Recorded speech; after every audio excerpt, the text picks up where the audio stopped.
All right. Hi. In the previous video, I discussed uh, basically reverting to old patterns and being disappointed. And at one point, I was kind of like talking about how that's basically a manifestation of my own self. That's not how I said it in the previous video, but it really is, which reminded me of a beautiful poem. And I think that poem, I remember, if I'm not mistaken, I read As a Man Thinketh, and that they mentioned this poem, and I googled it and I snapshotted it, and I wanted to keep it with myself. So it's written by a Jesse Bell Rittenhouse, and it goes like this: I bargained with life for a penny, and life would pay no more. However, I begged at the evening when I counted my scanty score. For life is a just employer; he gives you what you ask. But once you have set the wages, why you must bear the task. I worked for a menial's hire, only to learn, dismayed, that any wage I asked of life, life would have willingly paid. Jesse Bell Rittenhouse must have been a beautiful soul, man, because like the picture of her seems like it's in the 1800s. So imagine, it is very like important for us to understand that none of the thoughts we have right now are original. Nothing that we're going through is actually new to the world. But I think the most important thing I want to point towards is like what she's truly discussing is how we manifest anything we want in life, and how in reality we basically engage with life exactly how we are, and how every single part of us kind of moves in a different direction the minute we change ourselves, or we change the parts of ourselves that don't really fit the status quo anymore. And who decides if they fit or not? We do. That's it. We are always, every single time, creating the environment around us. If you wake up in the morning and if you yell at your sibling, what you're going to get is a lot of aggressivity all day. If you wake up in the morning and you do something nice to your sibling, you're probably going to get something super awesome. So imagine if you woke up in the morning and yelled at yourself. In our head, we do that all the time. We kind of challenge ourselves. We look at ourselves and we go, fuck this shit, man. You can do it. Who the hell do you? Fucking with you guys. But that's basically how I feel anytime I get aggressive and I go like, you should have known how to do this and you should have done that and all these kinds of things. But reality is I look at myself and I go like, what is it? I try to, in a way, just assess. If we didn't get the result we wanted, nobody's at fault, but maybe the system, maybe the formula, maybe the action, right? Like if I'm throwing a basketball towards the actual hoop, I have to keep throwing it until I find the best way for it to happen, right? But if I just throw a basketball in the air and if it doesn't hit, nobody's to blame. I just didn't throw it the right way. And effectively, if we are to basically self reflect, I think the first way to self reflect is how we discuss things with ourselves. And there's always this fun way that you would engage with people. There's always this fun way that you are corny slash quirky. There's always this fun way where you're just very appealing, I guess. I don't know. There's always this fun way when you're very interactive. And I think I started seeing it in myself when I started just doing stuff I like.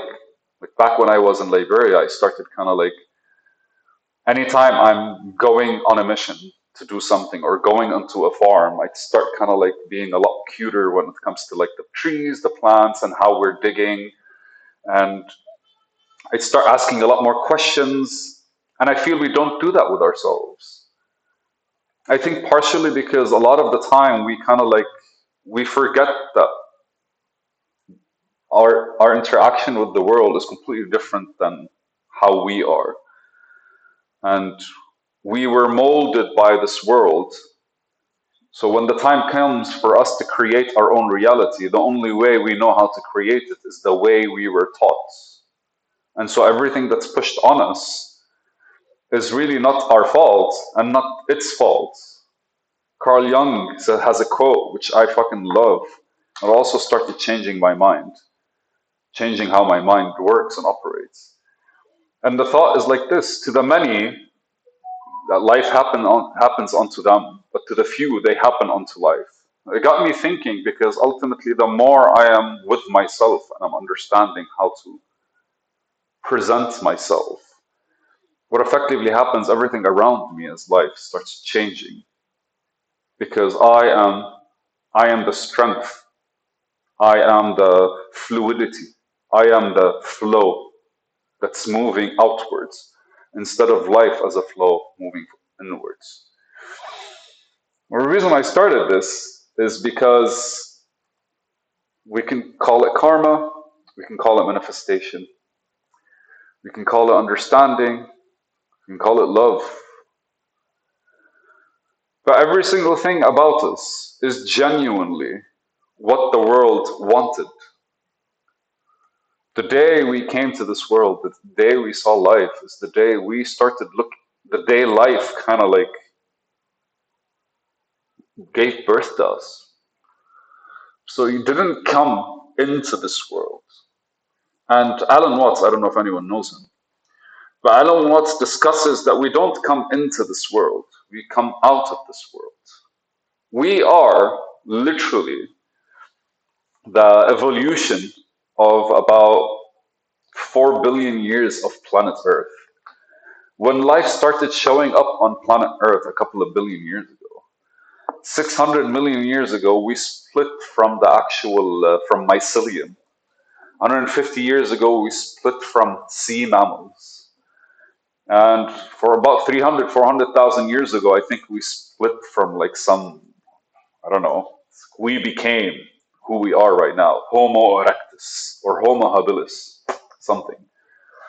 But ultimately, we didn't evolve from something. We are the evolution of something.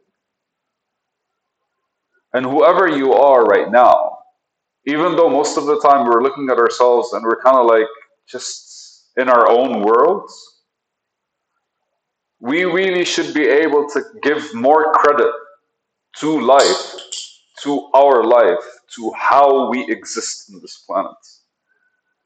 And we have to give credit to the fact that everything in front of us is a representation of who we are. And every single time we change, and the smallest of things, everything around us kind of like shifts a bit. And imagine if you become a completely different person, if you're true to yourself. That's the different person that we're talking about.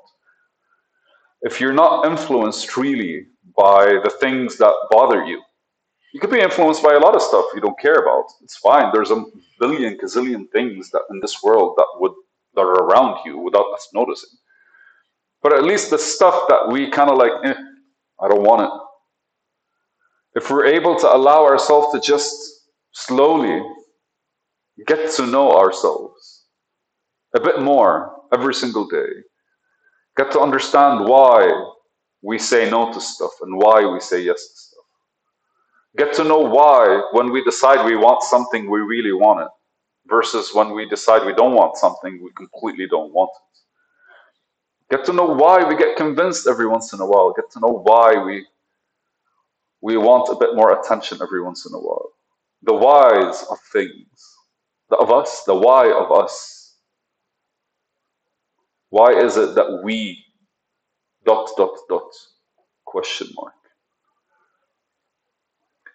In business, anytime somebody has an idea, the first thing any investor would do is sit with them and ask them why 5 times. And the goal is for them to see if the person giving the idea truly understands what they're trying to sell. Because if I'm going to invest money in somebody, why would I? And I imagine if we apply that to ourselves, because we are our own personal brand, we are the unique representation of what life has to offer through us. We were born into this world. out of this world, sorry, for whatever reason, for whatever timing, for whatever effect, for whatever, I don't know, man. We were born out of this world and we exist the way we are. How best can we utilize it? And why does it really matter? And I really think applying those kinds of like negotiation tactics to your own self allows you to explore who you are, what kind of things you're into, what kind of things you want to do, and how you would really want to move forward with whatever is happening around you. I would go back to the poem that I read first. I bargained with life for a penny, and life would pay no more. I bargained for a penny, so life would pay no more. And she ends it with that any wage I asked of life, life would have willingly paid. It's all about what you want and how you negotiate for it. And I think you don't really negotiate with life, you are life, you negotiate with yourself. And once you actually establish what you expect out of yourself and what you want out of yourself, it becomes easy. It becomes very simple and easily approachable. Cheers, mates!